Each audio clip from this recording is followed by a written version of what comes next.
Hello and welcome to some more Deltarune. So, as of now, when I'm recording this, I think it's been like a little over a month since I've posted my, Chapter 3 video regarding stuff I missed. So yeah, it's been a while since I've, gotten back to this game. I've just been really busy. But anyway, I really want to go over stuff that I missed in Chapter 4, which I can imagine, I don't think I missed as many things in Chapter 4 that I did in Chapter 3, because, you know, Chapter 3 I missed the S-rank rooms, and those were pretty important, and those took up a lot of time. So yeah, there are some things that I'm really looking forward to doing in Chapter 4. So we're gonna start on a new save file. Hold on, something's not right. Oh, Chapter 3 files. Duh. I suddenly forgot how this game worked. Any photos on the refrigerator? Oh, family photo. What are those little horns you're wearing? It's almost like you were trying to...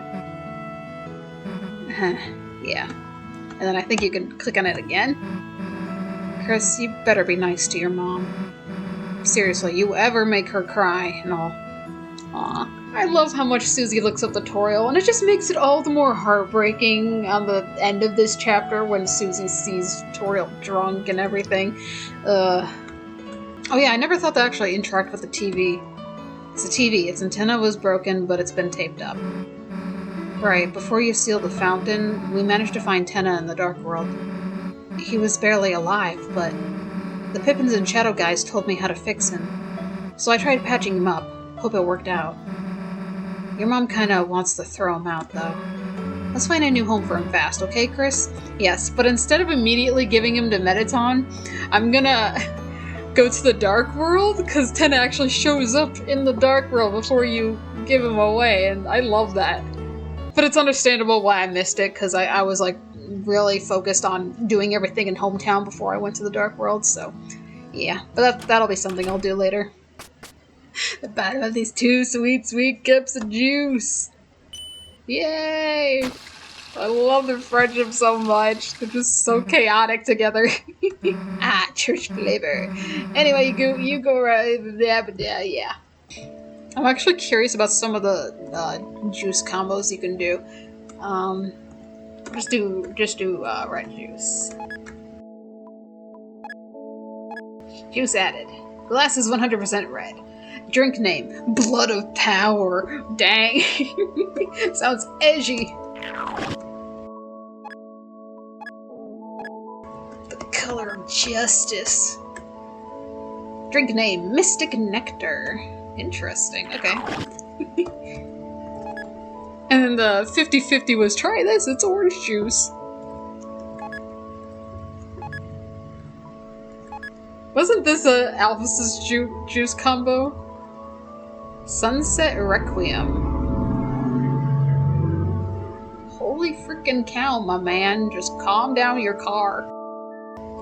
75% red, 25% yellow. It might have been 75%... Oh, I actually didn't mean to... Oh, what was the juice? Alphys. Chris, a nice surprise seeing you here.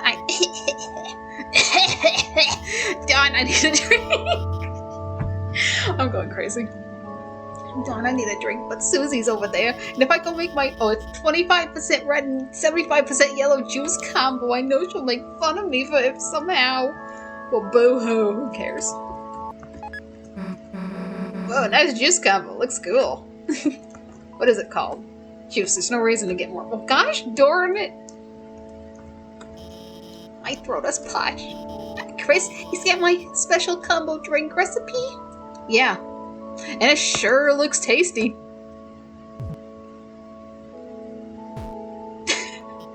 Although Chris just tosses the cup down, like, for emphasis.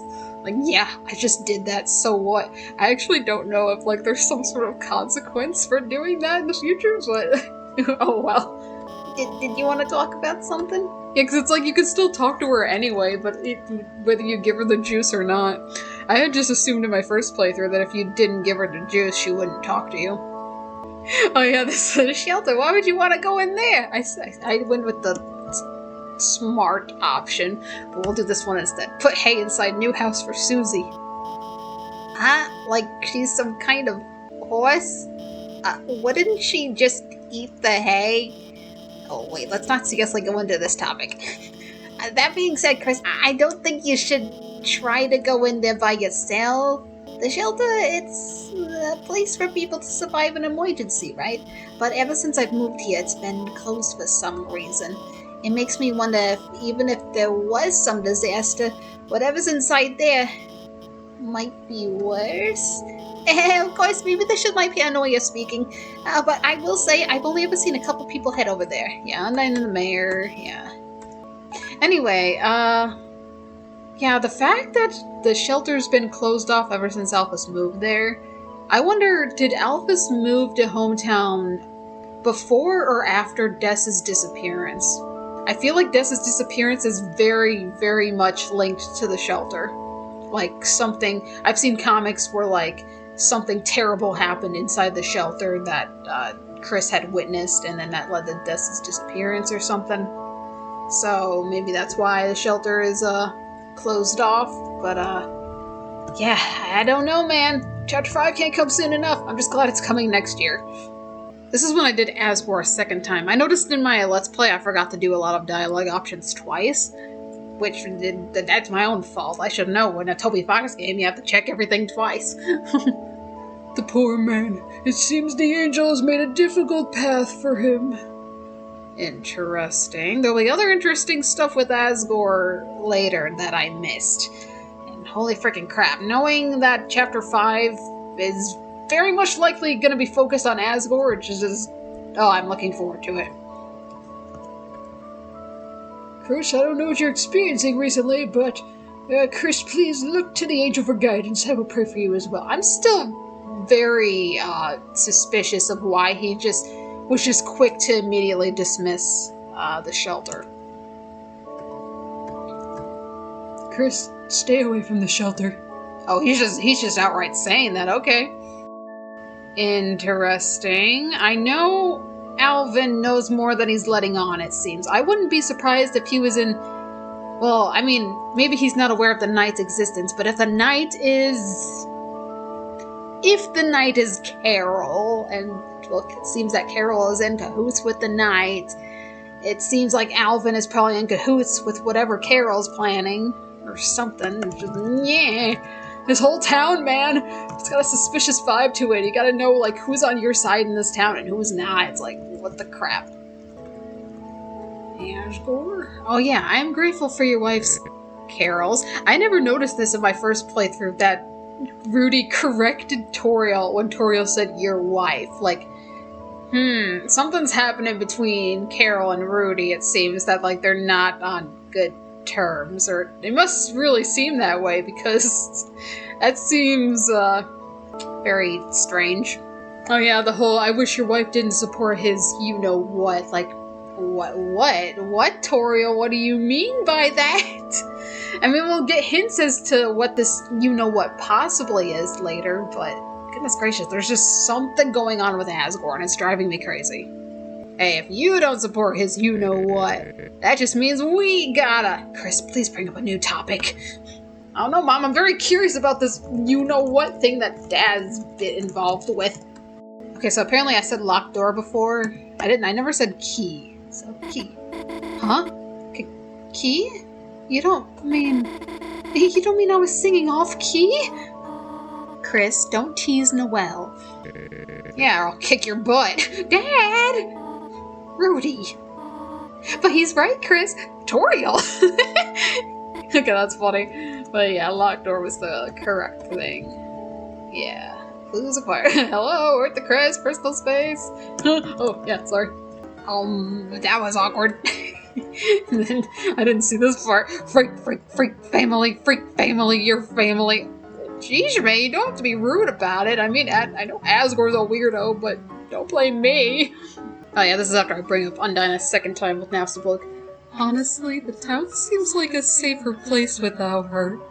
Fewer explosions, less mistaken crime, fewer arrests. Maybe she wasn't a great cop, but she was a great friend. Aww. I hope she turns up soon. Aww, that is so sweet. Oh my gosh. Personally, that place gives me the creeps. I would never go there. There are things that even ghosts are afraid of. Mostly because of social anxiety, but sometimes other things. I could totally relate. Gosh, I have bad social anxiety sometimes. But, yeah, it's like, the fact that everybody's scared of the shelter, it makes me really nervous, because I'm pretty sure, like, it's pretty obvious that we're gonna go in there at some point in time. Look, we still hate us in real life. Leave. Leave? Yeah, that's what you want, for us to leave you alone. Ha! Yes, exactly! Alone! That's how I study best. A genius alone with his thoughts. Being alone, so good. I love that face. Chris and Susie, yeah, well, we will discuss plans again. Oh, thank God he came back. I mean, no God he came back. What? Stop messing with us already.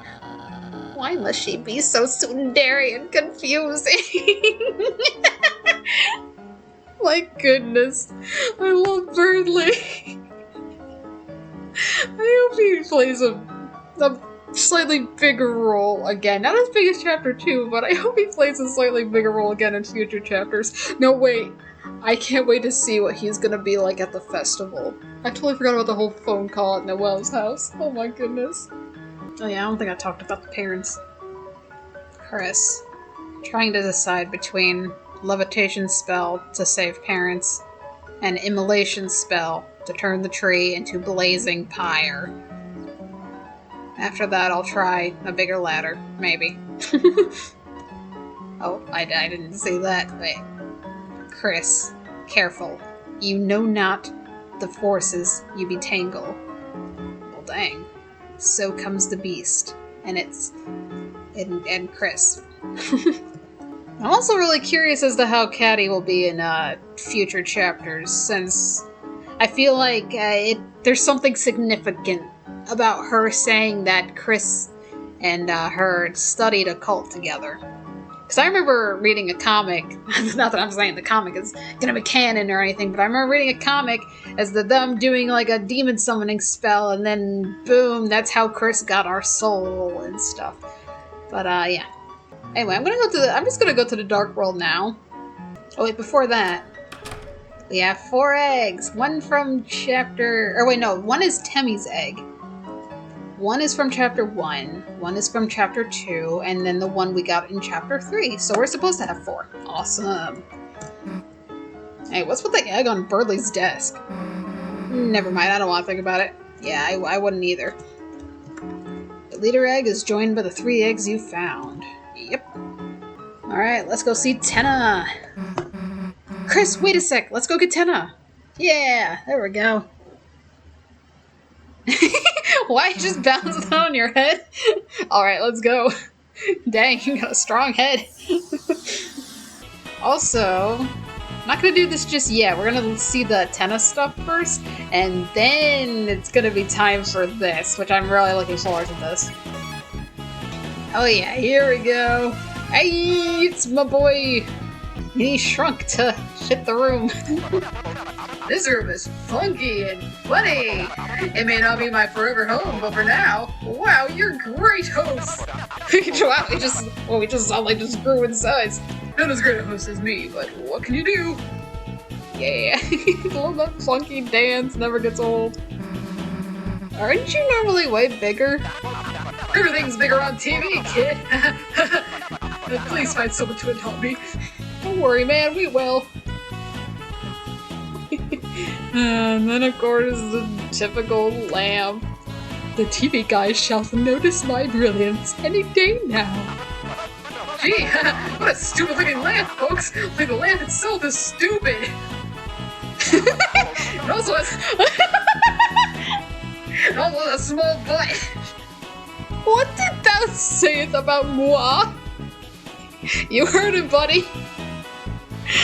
Okay, I thought that was a joke. I heard somebody point out that Tenna literally says that about Rule's card. I didn't know that was actually in the game. That's funny. Rules, don't lose it, then keeping your eyes on the prize. What the heck? Okay. I'm okay. Oh, I just now noticed this. Hotcha, hotcha! Don't touch that podium, folks, where TV Time Season 2 will begin. Ooh! You don't want episodic content that deteriorates in quality over time, do ya? Do ya? Okay, good point, Toby, good point. Oh yeah, I almost completely forgot. There's something else that happens here. Now that Tenna is here. Don't cry, Papa. This jokester will make your belly laugh like jelly. A new court jester, eh? Let us see it. Hey, Kingy Doodle, it's me, the new funny Mr. Antenna.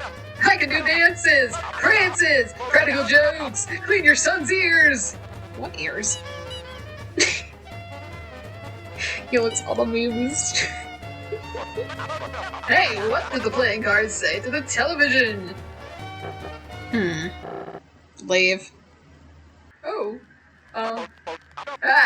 he did, huh? So funny yesterday, folks? Maybe I was too modern, too relevant. Whoops! I tripped! Okay. Hey, don't laugh at my misfortune! Good work, son. I like this one. I mean, they like me! They really like me! Yes, thank you. It was nice seeing Lancer bond with his dad. We don't actually say that we beat the knight, right? Like, so you meet your demise, we live. Oh, you met the knight? Yeah, we didn't just meet the knight, buddy. We beat the knight. Well, okay, maybe not like completely beat, but by this game's standards, you know, we technically beat them. For a short mercy, I suppose. Yeah, with their full strength, you to be splattered. Yeah, I mean, seeing how they like swooned Susie and Rousey. What were they like? They seemed a little what? You know, a little what? Draw a picture, wench. I find that very interesting because the king in chapter 1 was just all like, oh, the knight, oh, like the knight's biggest fanboy, it seemed like. But yet he never even met the knight. And even more interesting was when you bring up Jevil, it was he, the clown, that told me the knight's brilliance. He must just have like a lot of trust in Jevil, just for Jevil to just talk about the knight, and then the king just suddenly being like the knight's #1 fanboy. Like, what? Like, about the Fountain's glory and how it would rise to power, and he just like, I guess Jevil just must have been like super convincing or something. Alright, now we're gonna fight Mike. Usually people discover the code for Mike's room by reloading their save after they fought the final boss, the Titan, and all that. And then it allows you to go back to Castletown, and then there's a note on the note on the wall that says the code is this, don't forget it. But you could actually just, if you know the code already, you can fight Mike early. And I find it more interesting if you fight Mike early, because if you fight Mike later, it's just Chris. Whereas here you have Susie and Rousey that can like react to stuff. So it seems to be locked with a code. Enter it? Yes. I had to look it up to remember it. It's 6453. So 6453. And how you know that is, well, besides like the paper on the door saying the code, apparently like one of those really old cell phones where you like have to hit a button multiple times to put in a letter. 6543 is like spelling Mike on one of those old phones, at least from what I've heard, which I used to have one of those old cell phones growing up when I was like 12 or something. Dang, I feel old. Anyway, yeah. Are we supposed to be in here? The door was locked. What, aren't you curious who the heck Mike is? I know I am! I could literally put a compilation right now of all the times I freaked out when I saw Mike's name. Mike! Oh my gosh, Mike! Mike, the lights! Who the heck is Mike? Great! Mike, hit it! Are we ever gonna know who Mike is? No, Mike, the board, please. Will we ever meet Mike? Oh my gosh. Mike, how about we only have quizzes from now on? okay. Cora, we can have a battle! Great, great! Love it when you listen to me, Mike. Love it. Does Mike even exist? Or are you just saying a name so you don't feel lonely? I don't even know. Theory, Mike isn't real. Wait, Mike? Mike?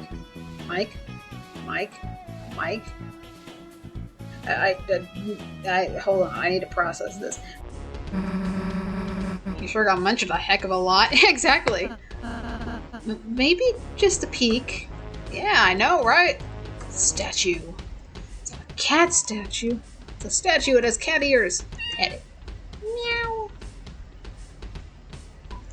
It's a very tall statue, it has cat ears. Pet it. Surprisingly, you can't reach, because we're gonna get something that will help us reach. Can't reach that either. And we got all these fancy hats! The mouse? It seems the mouse is terrified of the statue. I will pet it.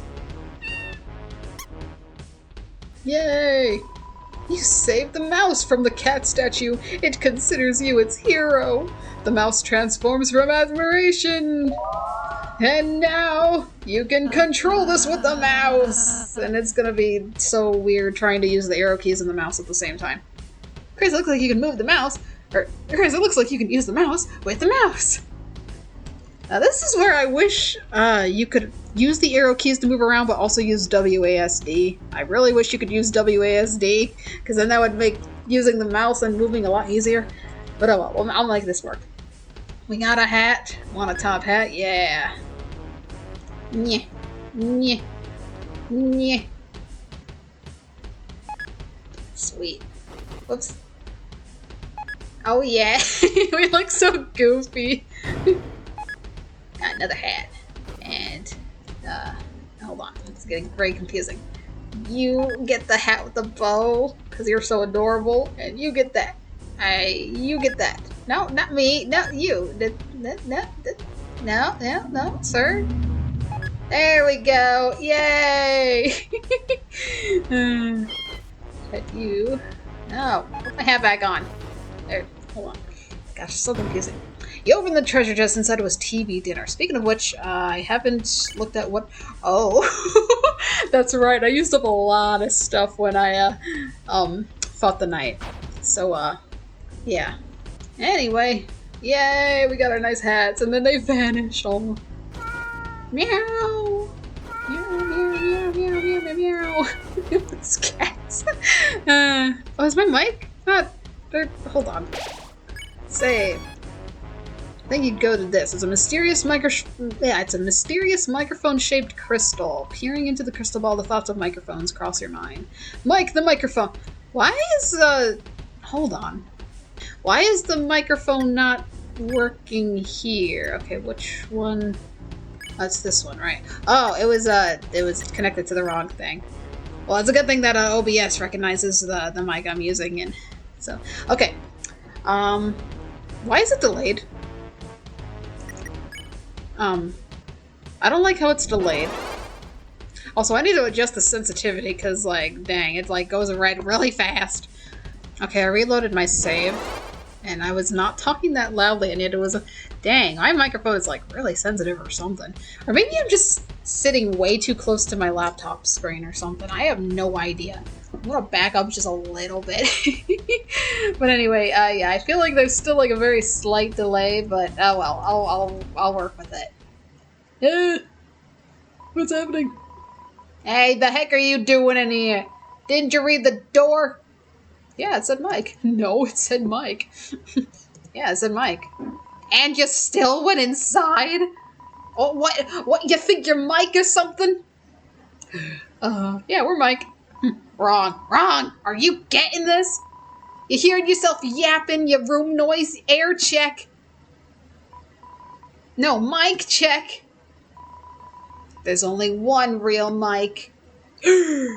And that's me! It's Mike, everybody! Oh my gosh! Alright. It's Mike. We will pet Mike. Mike got pet. Hey, nice to meet ya. It's me, Motormouth Mike, the microphone who croons and groans. Nice of you to drop by. Not at all. No. Look with your private eyes. This is a private room, see? We are live, we are on air, we are recording. You are background noise. Get out. Or these 48 volts ain't gonna be just for show. Okay. La-di-da-di-da-da-da. This is gonna be a lot of fun. I'm just gonna say that. La-di-da-di-da-di-da-di-da-da-da. La-di-da-di-da-di-da-di-da-di-da-da-da-da.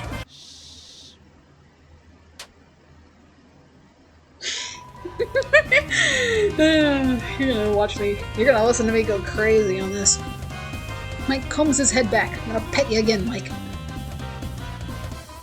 That's right.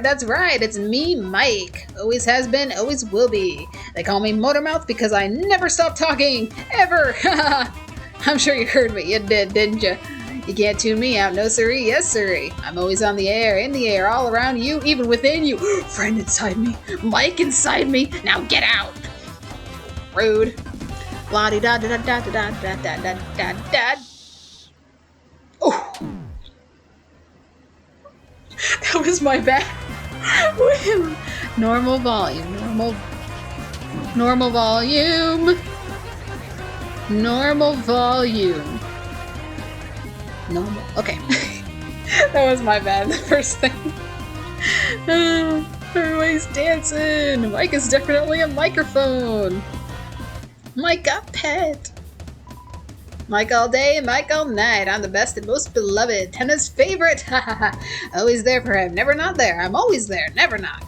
I do his therapy, his psychology, his analogies, his first aid, his last aid, his lemonade, his grenades, his eye drops, his snow drops, his cough drops.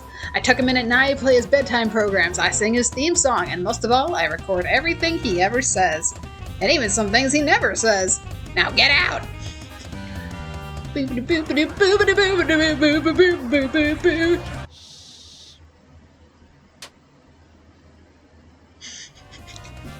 love this. Shoot. Shoot! Wow, I suck at this. It's harder than it looks. I think Mike needs a little break. I'll be back in a sec.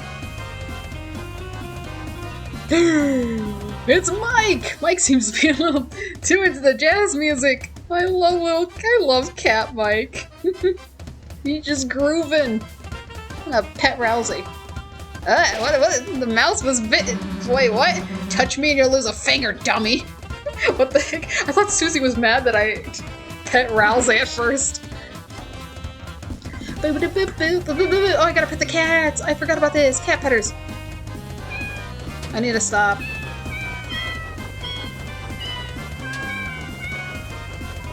I need to learn when to stop talking. Mike is definitely a cat. He was a microphone and now he's a cat. This is going somewhere.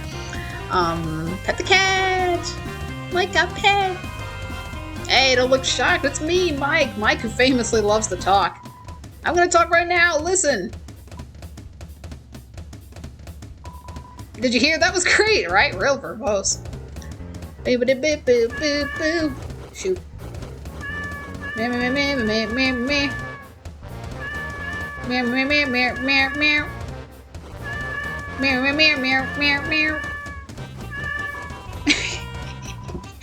This is great. This is like my favorite boss fight, I'd say. I'm not even done with it yet, but I've seen people play it and stuff. It's so much fun.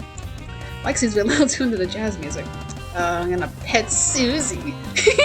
Mouse was bitten. Lay off, idiot. So I look a little different. Well, what's the big deal? I just changed my outfit. That little costume was so cramped. That's what would tire me out. I still feel miserable. Miserable. I said miserable. Frowny face. So cute. Okay, normal volume. Oh, wait. Oh, shoot. Oh, shoot. Those cats are mad.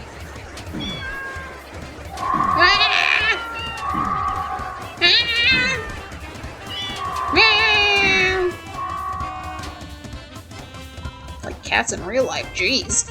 Alright, that's enough already. I'm not feeling quite myself. I think I really need to take a break. I said I think Mike really needs to take a break.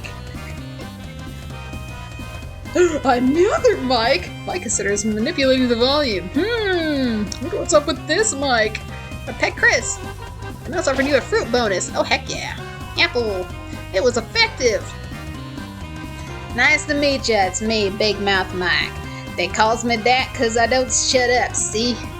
This is a private room. We got private eyes. We've been investigating you. We like what we see. Keep it up. Oh, this. Oh. Oh, this is interesting. Oh. Ba-doo boo. Ba-doo boo boo boo ba-doo. Ba-doo ba-doo ba-doo ba-doo ba-doo. Yeah, this music's really good. Mike is definitely a cowboy. So we got Mike the microphone, Mike the cat, and Mike the cowboy. Yeah, I love how Toby was going with like all the fan theories about Mike. There were some people that thought Mike was going to be a microphone. A lot of people thought Mike was friend and that he was going to be a cat or whatever. And then the whole friend inside me thing. Pet Rousey. Rousey got pet. Yeah, I thought I pet Rousey before, but I guess I did Susie. That tickles. Nice to meet you. Some more. I'm still Mike. Big Mouth Mike. Sorry, I mean Motor Mouth Mike. My name's Motor Mouth Mike. Yeah, Modern Mouth Mike, you know. Yeah. Bibbidi bibbidi bibbidi bibbidi boo. Bibbidi bee.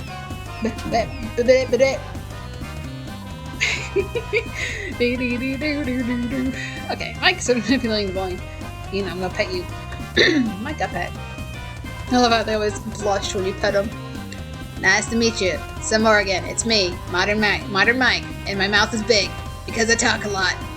Motor Mouth Mike. My name is Motor Mouth Mike. Yeah, what he said. I'm Motor Mike. Motor Mouth. Goodness gracious, the sizes. Ah! Having a breakdown. Oh, that was very narrow. Hey! That was stupid. Oh, crap. I'm not the greatest at this, but it's fun. What does Mike say next? Don't ask that, idiot! You're Mike! Oh, yes. So why can't I say whatever as I want? Alright, that's it. Look, I admit it, there's more than one Mike. More than one. And now that you know, there's no way we can let you out of here alive. Oh, noes! Out of all the Mikes, I say the cat one's my favorite. He's so adorable, so I'm gonna pet him. Usually we split this all up. One Mike does all the talking. One Mike is the muscles. And one Mike listens. You gotta have a mic that listens. Yeah. What's this? Oh. Gotta put the cats in the basket. Yeah. I grabbed you. Yeah. Pet you.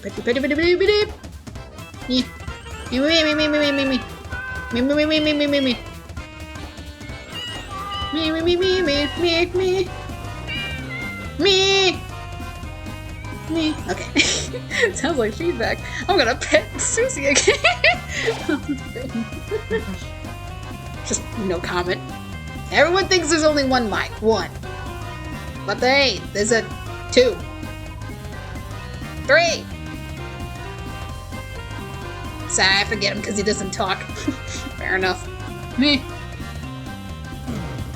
Done. Crap. Meow. Meow. Meow.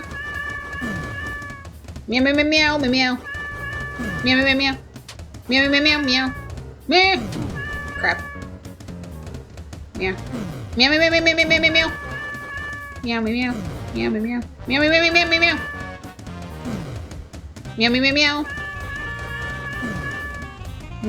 Meow. Okay. One thing I always love when watching people do this boss fight is just listen to the random noises that they make. Meow.